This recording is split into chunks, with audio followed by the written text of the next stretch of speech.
It's super special to be able to be on this kind of a run.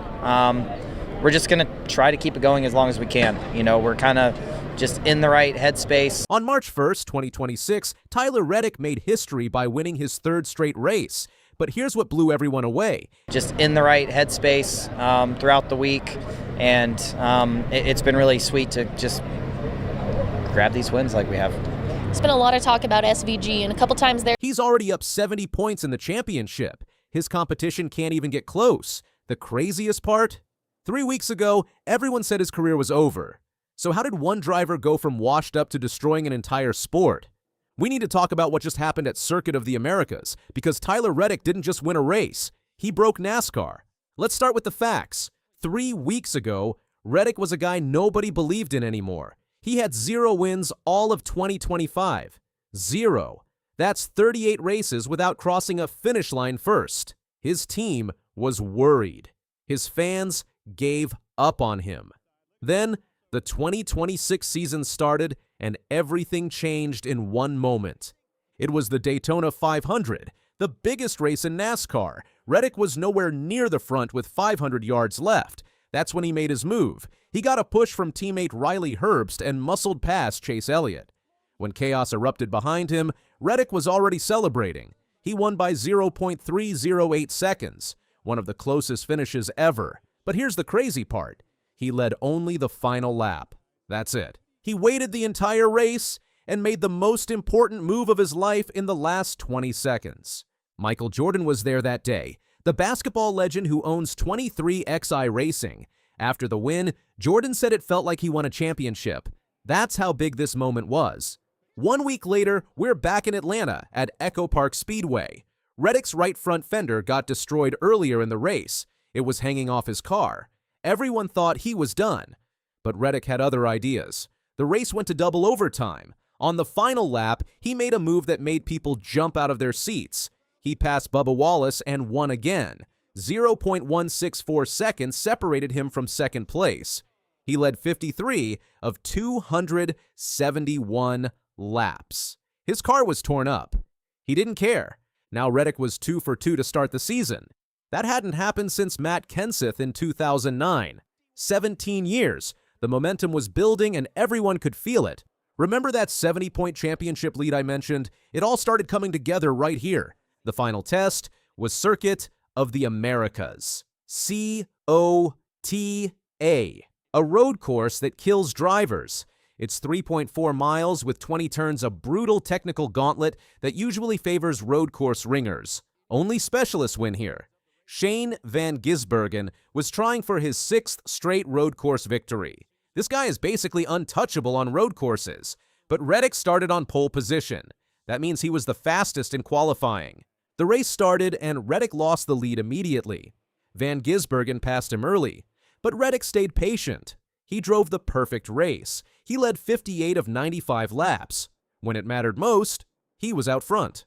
As the final laps counted down, Van Gisbergen tried everything to catch him. Nothing worked. Reddick crossed the finish line 3.944 seconds ahead. That's a huge gap in road racing. It means he wasn't just lucky, he was better. When Reddick climbed out of his car, Michael Jordan was there again, this time celebrating the impossible. 3 wins, 3 different types of races, 3 records broken in 3 weeks.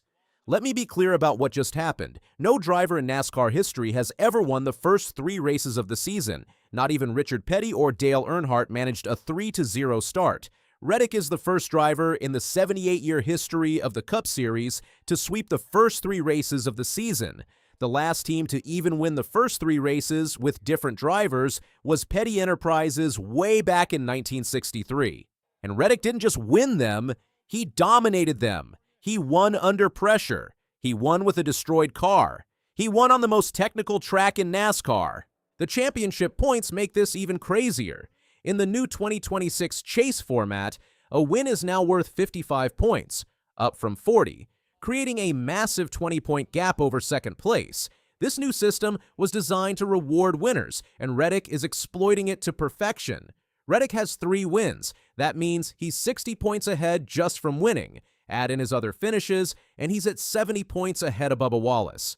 The next closest gap in the top 5 is only 14 points. Reddick has lapped the field in points just 3 races in. Here's what makes this comeback even wilder. Last year was the hardest of Reddick's life. His infant son, Rookie, was diagnosed with a kidney tumor that was compressing his renal artery and causing heart failure. The baby had to have his entire right kidney removed in late 2025. During that time, Michael Jordan told Tyler he could step away from the car as long as he needed. It was terrifying. Reddick was barely focused on racing. His family was fighting for their son's life. He went winless the entire season. 38 races. Nothing. His confidence was destroyed. His future looked dark. But then his son got better. Really better. And when the 2026 season started, Reddick brought all that strength he showed off the track into his car. His son Rookie was at Daytona to watch him win the 500. His family was there for the 3-race sweep. This wasn't just about racing anymore. This was about proving that no matter what life throws at you, you can come back. The competition has no answer for him. Van Gisbergen said after COTA that Reddick was just amazing. Chase Elliott tried everything to beat him at Atlanta. Brad Keselowski brought everything he had at Daytona. Nobody could touch him. Ryan Blaney pressured him at COTA. Reddick drove him off. Now people are asking if Reddick can do something even crazier. Jimmy Johnson won 4 races in a row back in 2007. That hasn't happened in nearly 20 years. Reddick gets Phoenix Raceway next. He can make history again. 4 in a row would put him in legendary territory. But let's pump the brakes for a second. Even if he doesn't win at Phoenix, what we just watched was historic. 3 wins in 3 weeks. 3 different track types. 3 perfect executions. That's not luck. That's a driver who figured something out. That's a car that's better than everyone else. That's a team that works together perfectly. The 70-point lead is already insurmountable this early. Reddick can afford to finish 20th for the next few weeks and still lead.